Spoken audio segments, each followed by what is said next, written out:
natin ang Diyos. Purihin natin ang Diyos. Kabutihan niya ay hindi masusukat, kaya't magbunyi ang lahat. Pag-ibig niya ay wagas, pag-asa natin at lakas. Kapal na niya ay laging buhos. Purihin natin ang Diyos. Sa ngalan ng Ama at ng Anak at ng Espiritu Santo, Amen. sumainyo ang Panginoon. At sumaiyo rin. Mga kapatid, aminin natin ang ating mga kasalanan upang tayo maging marapat gumanap sa banal na pagdiriwang. Panginoong Hesus, Ikaw ang makapangyarihang Diyos at Prinsipe ng Kapayapaan, Panginoon, kaawaan mo kami. Panginoon, kaawaan mo kami. Panginoong Hesus, Ikaw ang anak ng Diyos at anak ni Maria, Kristo, kaawaan mo kami. Kristo, kaawaan mo kami. Panginoong Hesus, Ikaw ang salitang nagkatawang tao at kadakilaan ng Ama, Panginoon, kaawaan mo kami. Panginoon, kaawaan mo kami. Kaawaan tayo ng makapangyarihang Diyos, patawarin tayo sa ating mga kasalanan at patnubayan tayo sa buhay na walang hanggan. Amen. Manalangin tayo. Ama naming makapangyarihan, ang pagkauliran at pag-aampon ng mga banal ay inilalaan mo para ang kahinaan namin huwag humadlang sa pagtahak sa landas ng kaligtasan. Ipagkaloob mo kaming nagpaparangal sa pagsilang ni San Roque sa kalangitan ay makadulog sa iyo sa pagtalunto namin sa kanyang pinagdaanan. Sa pamamagitan ni Jesucristo kasama ng Espiritu Santo, magpasawalang hanggan. Amen. Magsiupo muna ang lahat.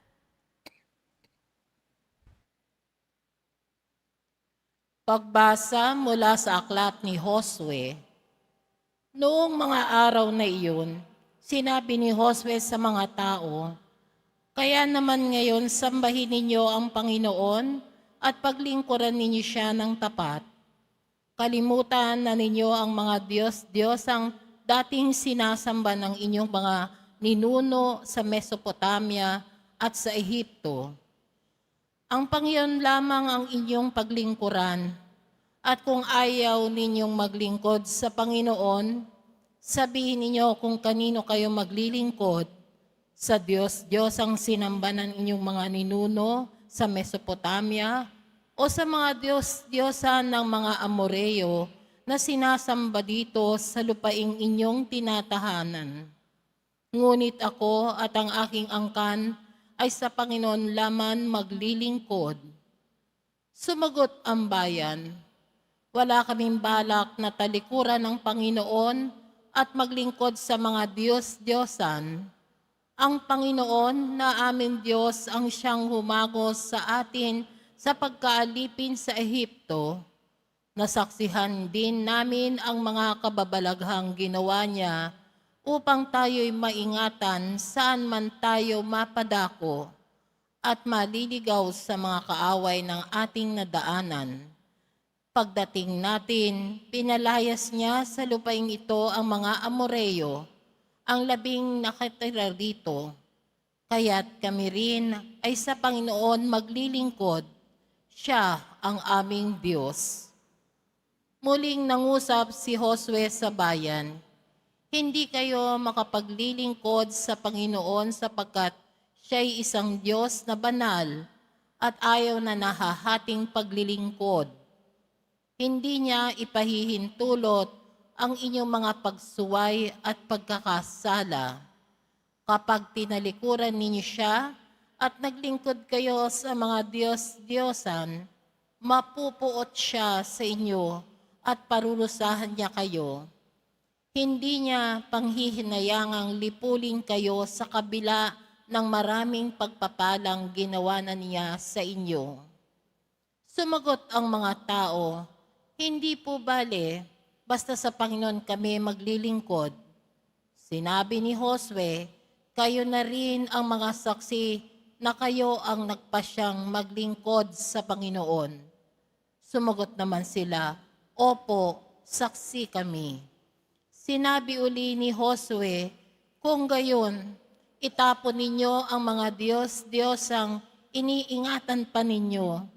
Manumpa kayo sa Panginoon, sa Diyos ng Israel. Sumagot uli ang mga tao, ang Panginoon ang aming Diyos, siya ang aming paglilingkuran. Susundin namin ang kanyang mga utos. Gumawa si Josue ng kasunduan para tuparin ng mga tao. Doon sa Sikem, kanyang binigyan sila ng mga batas at alintuntunin. Isinulat ni Josue ang mga batas na ito sa aklat ng kautusan ng Diyos. Kumuha siya ng isang malaking bato, itinayo sa lilim ng puno ng robles sa banal na lugar ng Panginoon. At sinabi niya sa lahat, tignan ninyo ang batong ito. Ito ang ating saksi. Narinig nito ang lahat ng sinabi sa atin ng Panginoon. Ito rin ang magiging saksi laban sa inyo kapag kayo'y tumalikod sa Diyos. Pagkatapos, pinaalis na ni Josue ang mga tao at umuwi sila sa kani-kanilang lupain. Hindi nagtagal at namatay si Josue na anak ni Nun at lingkod ng Panginoon sa gulang na 110 taon. Ang salita ng Diyos. Salamat sa Diyos. Diyos ko, aking kapalaray, manahin ang iyong buhay. Diyos ko, aking kapalaray, manahin ang iyong buhay. O Diyos, ako'y ingatan mo, ingatan ang iyong lingkod. Ang hangad ko ay maligtas, kaya sa iyo dumudulog. Ika'y aking Panginoon, ang wika ko sa aking Diyos. Kabutihang tinanggap ko ay ikaw ang nagkaloob. Ikaw lamang o poon ko ang lahat sa aking buhay. Ako'y iyong tinutugon sa lahat ng aking pangangailangan. Diyos ko, aking kapalaray, manahin ang iyong buhay. Pinupuri ko ang poon na sa akin ay patnubay, kahit gabi diwa niya ay sa akin umaakay. Nababatid ko na siya'y kasama ko oras-oras, sa piling niya kailanmay, hindi ako matitinag. Diyos ko, ang aking kapalaray, manahin ang iyong buhay. Ituturo mo ang landas ng buhay, ang kahahantungan. Sa piling mo'y madarama ang lubos na kagalakan. Ang tulong mo'y nagdudulot ng ligayang walang hanggan. Diyos ko, aking kapalaray, manahin ang iyong buhay. Magsitayo na po ang lahat.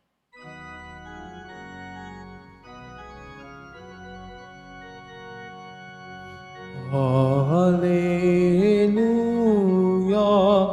Hallelujah, Hallelujah, Hallelujah. Papuri sa Diyos Ama, pagkat ipinahayag niya, hari siya ng mga aba. Hallelujah, Hallelujah, Hallelujah, Hallelujah. Sumainyo ang Panginoon. At sumaiyo rin. Ang mabuting balita ng Panginoon ayon kay San Mateo. Papuri sa iyo, Panginoon. Noong panahong iyon, may nagdala ng mga bata kay Jesus upang hilingin ipatong niya sa mga ito ang kanyang kamay at ipanalangin. Ngunit pinagwikaan sila ng mga alagad. Dadapwat sinabi ni Jesus, hayaan ninyong lumapit sa akin ang mga bata. Huwag ninyo silang hadlangan, Sapagkat sa mga katulad nila naghahari ang Diyos. Ipinatong niya sa kanila ang kanyang kamay, saka umalis. Ang mabuting balita ng Panginoon. Pinupuri ka namin, Panginoong Heso Kristo. Magsiupo muna ang lahat. Magandang umaga po sa inyong lahat. Pakibati ang inyong katabi, mahal ka ni Lord. Ayan. Palakpakan natin ang Panginoon sa umagang ito. Sabihin nga ninyo, thank God I am blessed. Mas malakas. Tignan mo ang katabi mo, sabi mo sa katabi mo, thank God you are blessed. Mas malakas. Sabay-sabay natin sabihin, thank God we are blessed. Mas malakas. Palakpakan natin ang Panginoon sa umagang ito. Ha? Tayo ay laging pinagpapala ng Diyos. Amen? Kaya huwag niyong sasabihin, wala akong pera. Wag mo sasabihin mo, meron ako. No? Huwag mong sabihin, wala akong hanap boy. Sabihin mo, magkakaroon ako. Bakit? Sapagkat ang biyaya at pagpapala ni Jesus Nazareno ay hindi nagkukulang. Amen? Palakpakan natin ang Panginoon sa umagang ito. Sino na po sa inyo ang nakakita na o nakapag-alaga ng bata? Taas ang kamay. Ayan. Halos lahat tayo dito ay nakakita at nakapag-alaga ng bata. Napakarami ng ugali ng mga bata na ating kinagigiliwan. Napakarami ng mga ugali ng mga bata na pwede nating matutunan sa kanila. At isa dito ay ang kanilang pagiging pagiging masunurin. Sabi niyo masunurin. Tanungin mo ang inyong katabi. Tingnan mo katabi mo. Sabi mo sa katabi mo, masunurin ka ba? Alam niyo kasi ang mga bata, napakadaling utusan ng mga yan. No? Pag sinabi mo, punta ka ng tindahan, ibili mo ako, bibili yan. No? Pag sinabi ng mga magulang sa mga bata, maglilinis kayo ng bahay. Pero nung tumanda, malinis naman ng bahay, ay bahala ka nga, meron ka namang paa, meron ka namang kamay. Aba, okay lang tumanda, paurong. Okay. Amen? Hindi lang yun. No? Hindi lang masunurin ng bata, ang isang bata din ay matapat. Sabi niyo matapat. Ang mga bata, hindi nagsasabi ng kasinungalingan yan. Tama po ba? Hindi mo pagsisinungaling yan, bata yan eh.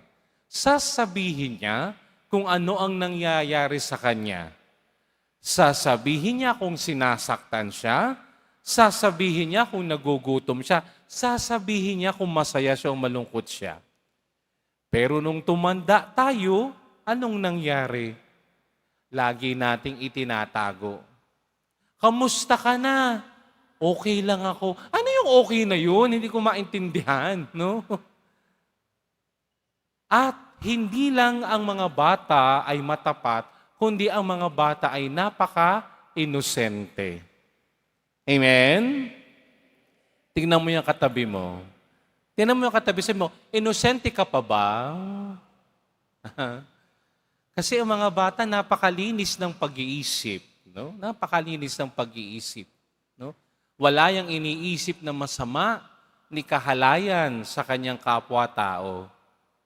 Pero nung tumanda tayo, bato-bato sa langit, tama ang bukol, lahat na ng masama, inisip natin sa ating kapwa.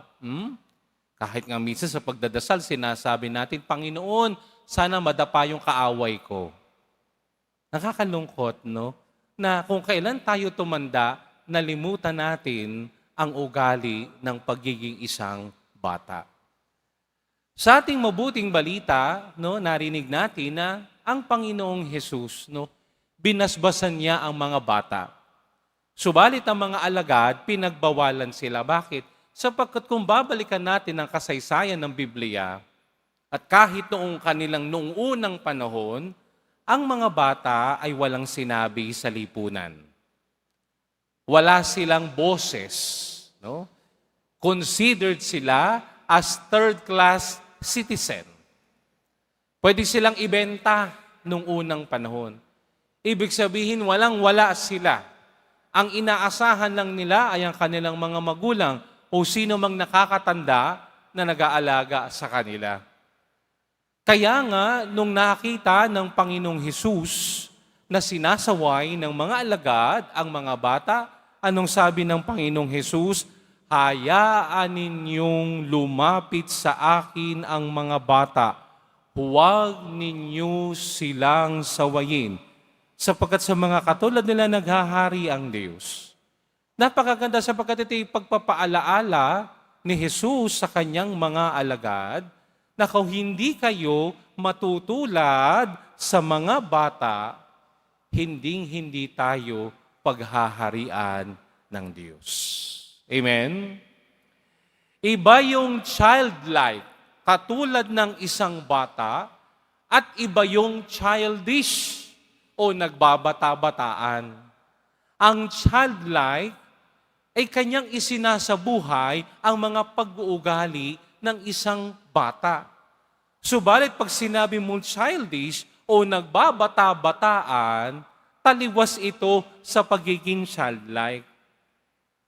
Bakit? Kasi pag sinabi mong childish, dapat ang sentro ikaw, no?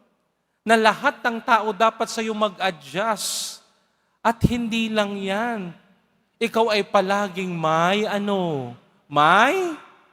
sumpong. Lagi ka nagtatantrum. Ay, hindi tama yan. No? Nagpapaalala ang Panginoong Hesus, tumulat ka sa isang bata upang pagharian ka ng Diyos.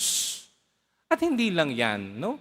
Dito'y pinapaalalahanan ako at pinapaalalahanan tayo ng Panginoong Hesus, huwag nating sasaktan, huwag nating pababayaan, bagkus alagaan natin ang mga bata. Bakit? Sapagkat tayong mga matatandang narito ngayon, no? Tayo ang tinitignan ng mga bata bilang mga mabubuting halimbawa. Anong ibig ko sabihin? Halimbawa, sinabi mo sa isang bata o sinabi mo sa iyong anak, anak, huwag kang maninigarilyo, masama yan sa katawan. Pero paglabas mo ng bahay o pagpunta mo sa isang lugar, naninigarilyo ka naman. Amen? O halimbawa, sinabi mo, anak, o sa sinabi mo sa bata, bawal mag-inom, bawal magsugal. Bawal ang wag mong gagawin na pagkwentuhan mo ang buhay ng ibang tao. Pero nakita ka ng bata, nag-iinom, nagsusugal, online pa, at nakikipagtsismisan ka. Anong sasabihin ng bata? Walang sasabihin yan, pero sa mata at isip ng isang bata, tama ang ginagawa ko at ginagawa natin. Bakit? Sapagkat sa mata ng isang bata, ang ginagawa ng isang matanda ay laging tama, kahit ito ay mali. Kaya yan ang ating aalalahanin, kaya kaingat-ingat tayo. No? Kapag tayo may nakakasalamuhang bata, tayo ay may inaalagaang bata, no? Huwag natin silang sasamantalahin, no? At pangatlo, tayo ay pinapaalalahanan ng Panginoong Hesus na tulad ng isang bata, hayaan natin silang lumapit sa Diyos. Na ako at tayo, hayaan natin ang sarili natin ay ilagay natin sa kamay ng Diyos. Tulad ng unang pagbasa sa aklat, no? Sa aklat ni Josue. Sapagkat narinig natin na sinabi ni Josue, ako at ang aking pamilya ay maglilingkod sa Diyos. Dito'y narinig natin kung paano tinapos, no? Kung paano tinatapos ang pamamahala ni Josue sa bayang Israel. Sapagkat ang bayang Israel ay nakapunta na sa lupang pangako.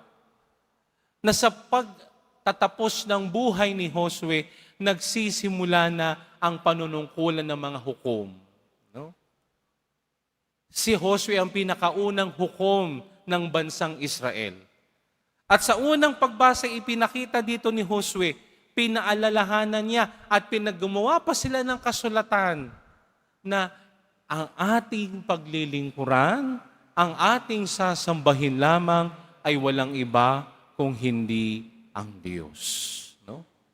Kaya nga anong sabi sa ating unang pagbasa, makatapos ng ilang taon, si Josue ay namatay sa edad na 110. Ipinakita dito ng unang pagbasa kung papaanong si Josue na sa kanyang pamumuhay, sa kanyang pumumuno sa bayang Israel, ipinakita niya ang kanyang paglalagay ng sarili sa kamay ng Diyos. Na siya'y lumaban sa ngalan ng Diyos at hindi siya sumuway sa utos ng Diyos. At yan ang makikita natin sa ating mabuting balita. Na katulad ng isang bata, tumulad tayo sa mga bata upang nang sa ganon tayo ay pagharian ng Diyos.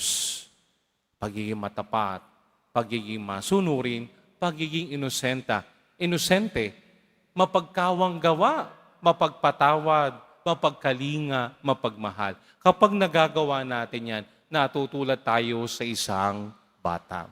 Si San Roque ay taga Montpellier sa Pransya. Isa siyang laiko, no? Isa siyang OFS, o isang tertiary circular member ng Franciscan.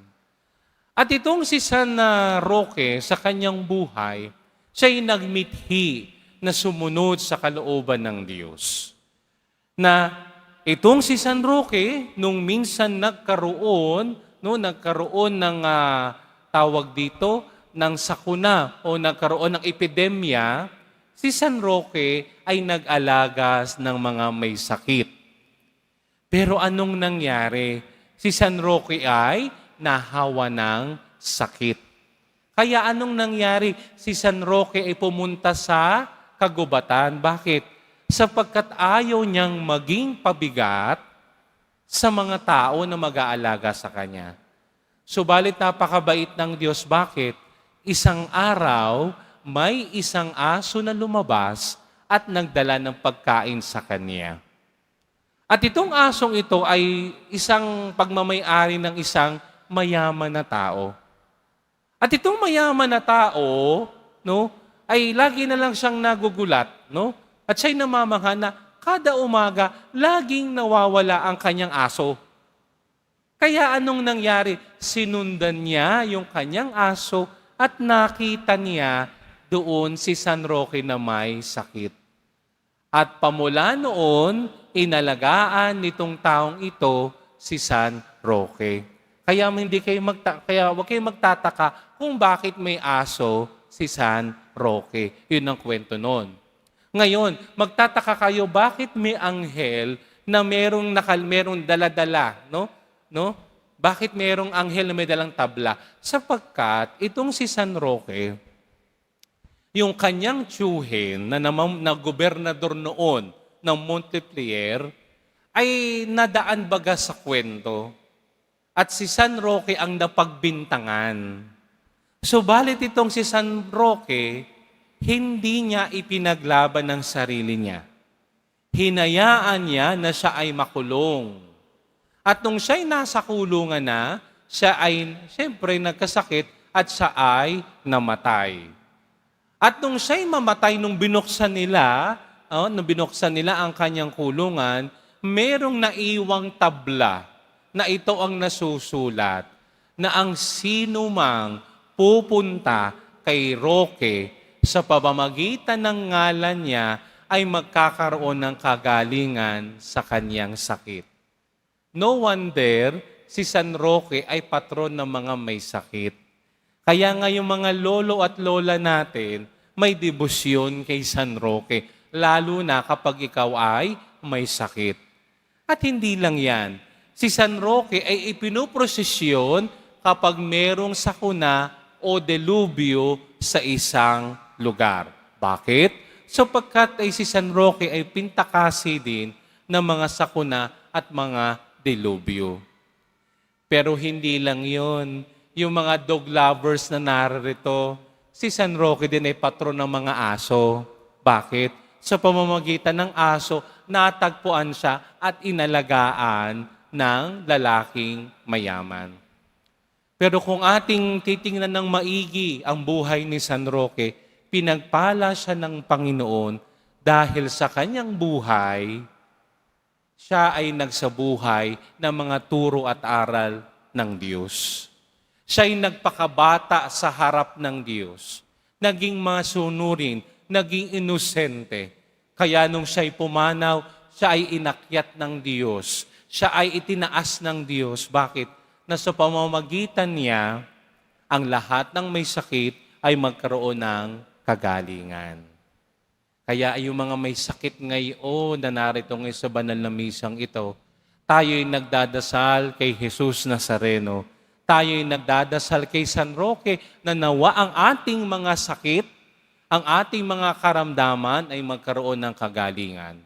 Subalit higit sa lahat, tayo ay humihiling kay Jesus Nazareno at tayo humihiling kay San Roque na nawa ako at tayo'y mabigyan ng biyaya na maging katulad ng isang bata upang nang sa ganon, tayo ay pagharian ng poong may kapal.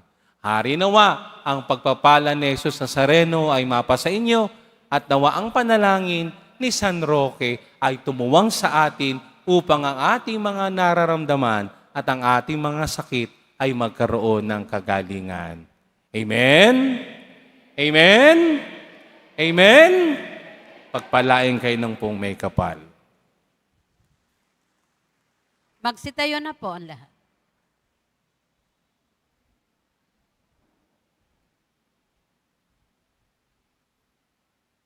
Minamahal kong mga kapatid, lumapit tayo at ipahayag natin ng may pananalig sa Diyos Ama na nagmamahal sa Kanyang mga anak ang ating mga pangangailangan. Panginoon, mapasa amin nawa ang iyong mapagpalang kamay. Panginoon, mapasa amin nawa ang iyong mapagpalang kamay. Ang mga tahanan ng simbahan naway maitayo sa hindi makasariling pagmamahal at ang pamilya naway makilala at maunawaan ang lalim ng pag-ibig ng Diyos. Manalangin tayo.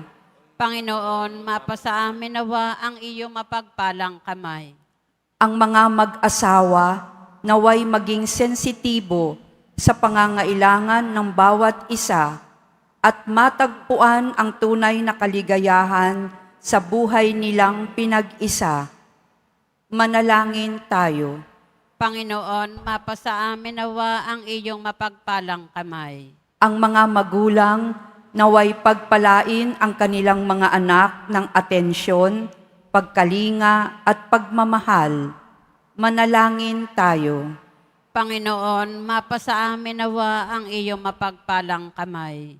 Ang mga bata at yaong mga mahihina sa ating lipunan, naway mabigyan ng suporta ng mga malalakas at nakaririwasa sa buhay. Manalangin tayo. Panginoon, mapasa amin nawa ang iyong mapagpalang kamay. Ang mga namayapa naway makatanggap ng kapayapaang walang hanggan. Manalangin tayo. Panginoon, mapasa amin nawa ang iyong mapagpalang kamay. Ama, ang iyong kaharian ay para sa mga bata at maliliit.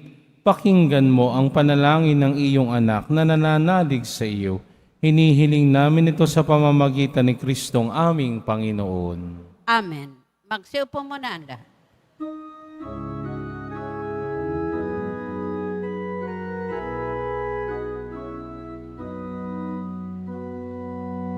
Tanggapin ninyo, O Diyos naming Ama, nakayanan namin alay sa iyo.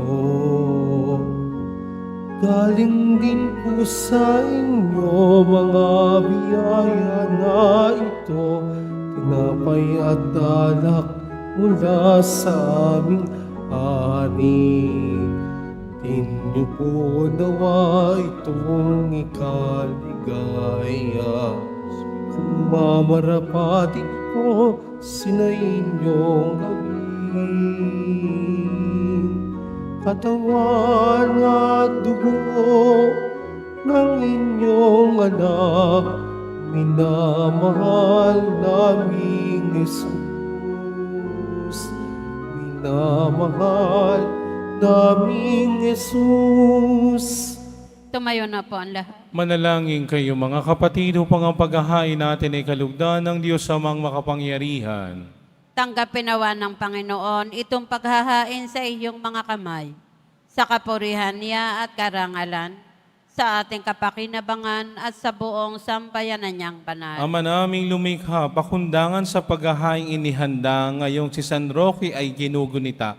Pagkaloban mo kami ng pagpapala ng kapayapaan at kaisahan, sa pamamagitan ni Hesu Kristo kasama ng Espiritu Santo, magpasawalang hanggan. Amen. Sumainyo ang Panginoon. At sumayo. Itaas sa Diyos ang inyong puso at diwa. Itinaas na namin sa Panginoon. Pasalamatan natin ang Panginoong ating Diyos. Marapat na siya ay pasalamat. Ama naming makapangyarihan, tunay ngang marapat na ikaw ay aming pasalamatan. Ang pagpaparangal sa iyong kabutihay, lagi mong pinaalingaw-ngaw sa iyong sambayanan, sa pagkakaroon ng mga kaanib na maaasahan at tapat, tulad mo sa pananagutan, upang magbunga ang punyagi ng iyong anak, na sa iyong pag-ibig kami makatulad, ang mga banal na tao'y tumutulong sa lahat sa pagbibigay halimbawa at pananalangin wagas.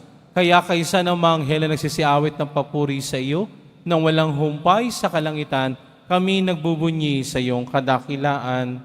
Santo, Santo, Santo, Panginoon Diyos ng mga hukbo, napupuno ang langit at lupa ng kadakilaan mo, o sana sa kaitaasan. Pinagpala ang naparirito sa ngalan ng Panginoon, o sana sa kaitaasan.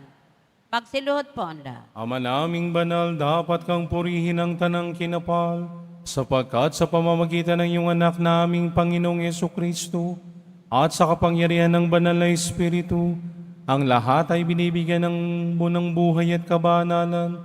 Walang sawa mong tinitipon ang iyong sambayanan, upang mula sa pagsikat hanggang sa paglubog ng araw, may handog ang malinis na alay para sambahin ang iyong ngalan. Ahamay, sinasamo namin pakabanalin mo sa kapangyarihan ng banal na Espiritu, ang mga kaloob na ito na aming inilalaahan sa iyo. Ito nawa'y maging katawan at dugo ng iyong anak at aming Panginoong Hesukristo, na nagutos ipagdiwang ang misteryong ito. Nung gabing ipagkanulo siya, hinawakan niyang tinapay, pinasalamatan kanya, pinaghati-hati niya yun, iniabot sa kanyang mga alagad at sinabi, tanggapin ninyong lahat ito at kanin, ito ang aking katawan na ihahandog para sa inyo.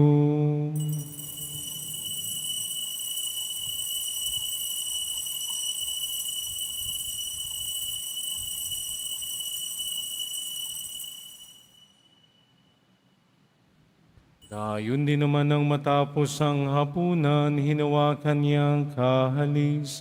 Muli kanyang pinasalamatan, iniabot niya ang kalis sa kanyang mga alagad at sinabi, tanggapin ninyong lahat ito at inumin. Ito ang kalis ng aking dugo, ng bago at walang hanggang tipan. Ang aking dugo na ibubuhos para sa inyo at para sa lahat, sa ikapagpapatawad ng mga kasalanan. Gawin ninyo ito sa pag-alala sa akin.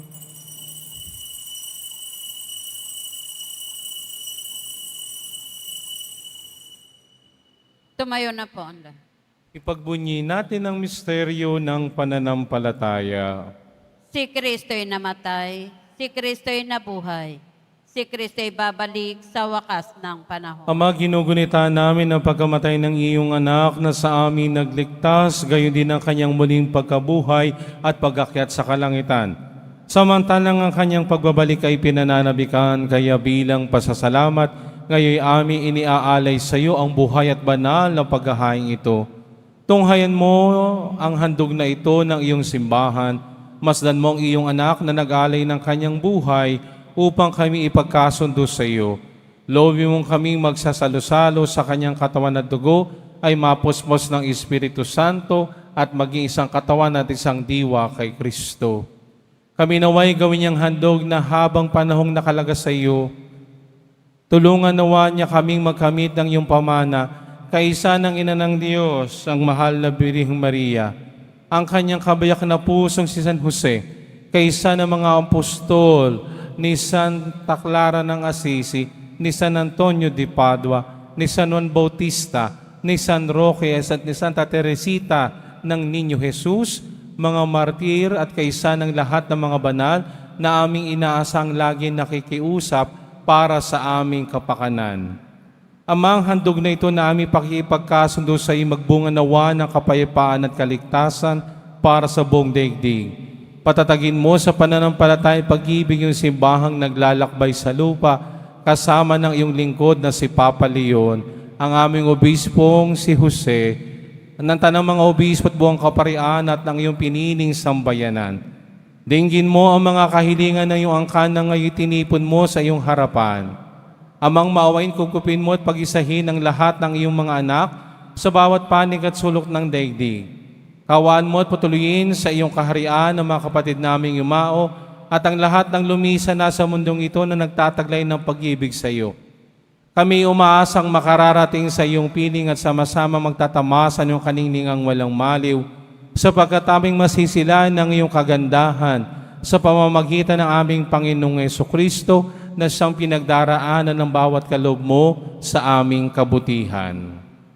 Sa pamamagitan ni Kristo, kasama niya at sa Kanya, ang lahat ng parangal at papuri ay sa iyo, Diyos amang makapangyarihan kasama ng Espiritu Santo, magpasawalang hanggan. Amen. Sa tagubilin ng mga nakagagaling na utos sa turo ni Jesus na Panginoon natin at Diyos, ipahayag natin ang lakas loob, Ama namin, sumasalangit ka. Sambahin ang ngalan mo, mapasa amin ang kaharian mo. Sundin ang loob mo dito sa lupa para nang sa langit. Bigyan mo kami ngayon ng aming kakanin sa araw-araw. At patawarin mo kami sa aming mga sala, para ng pagpapatawad namin sa nagkakasala sa amin. At huwag mo kaming ipahintulot sa tukso, at iadya mo kami sa lahat ng masama. Hinihiling namin kami adya sa lahat ng masama, pagkalooban ng kapayapaan araw-araw, iligtas sa kasalanan at ilayo sa lahat ng kapahamakan, samantalang aming pinananabikan ng dakilang araw ng pagpapahayag ng tagapagligtas naming si Jesucristo. Sapagkat iyo ang kaharian at ang kapangyarihan at ang kapurihan magpakailanman. Amen. Panginoong Jesucristo, sinabi mo sa iyong mga apostol, kapayapaan ang iniiwan ko sa inyo, ang aking kapayapaan ang ibinibigay ko sa inyo. Tunghay mong aming pananampalataya at wag ang aming pagkakasala, pagkaluban mo kami ng kapayapaan at pagkakaisa ayon sa iyong kalooban, kasama ng Espiritu Santo magpasawalang hanggan. Amen. Ang kapayapaan ng Panginoon ay laging sumainyo. At sumaiyo rin. Magbigayan tayo ng kapayapaan sa isa't isa. Kordero ng Diyos na nag-aalis ng mga kasalanan ng sanlibutan, maawa ka sa amin. Kordero ng Diyos na nag-aalis ng mga kasalanan ng sanlibutan, maawa ka sa amin. Kordero ng Diyos na nag-aalis ng mga kasalanan ng sanlibutan, ipagkaloob mo sa amin ang kapayapaan. Magsiluhod po ang lahat. Ito ang kordero ng Diyos, itong nag-aalis sa mga kasalanan ng sanlibutan, mapapalad tayong inaanyayahan sa kanyang piging. Panginoon, hindi ako karapat-dapat na magpatuloy sa iyo, ngunit sa isang salita mo lamang ay gagaling na ako.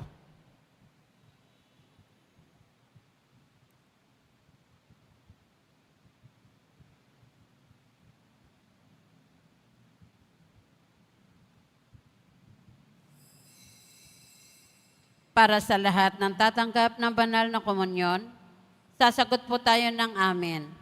Pagkasabi ng pari o ng lay minister ng katawan ni Kristo at isubo agad sa bibig bago umalis sa harapan ng pari o lay minister. Sumunod po tayo.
Manalangin tayo.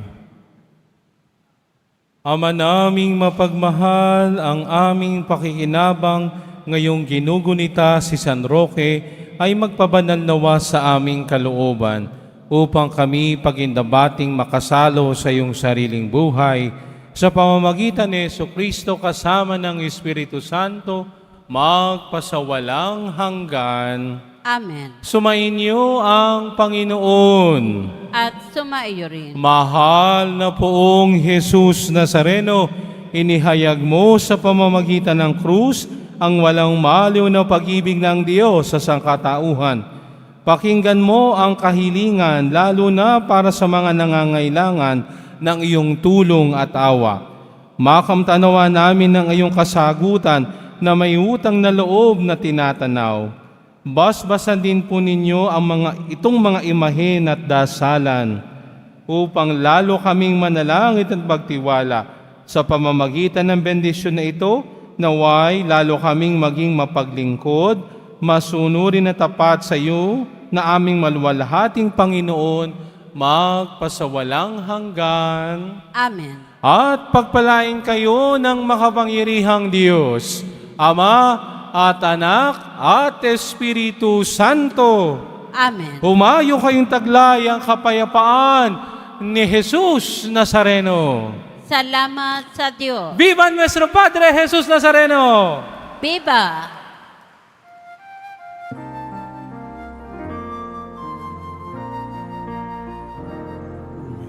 Padre Jesus Nazareno, sinasamba ka namin, pinipintuho ka namin, aral mo ang aming buhay at kaligtasan. Nuestro Padre Jesus Nazareno, iligtas mo kami sa kasalanan. Ang krus mong pinamatayan ay sagisag ng aming kaligtasan. Nuestro Padre Jesus Nazareno, dinarangal ka namin. Nuestro Padre Jesus Nazareno, inulwalhati namin. Nuestro Padre Jesus Nazareno, dinarangal namin. Nuestro Padre Jesus Nazareno, inulwalhati namin.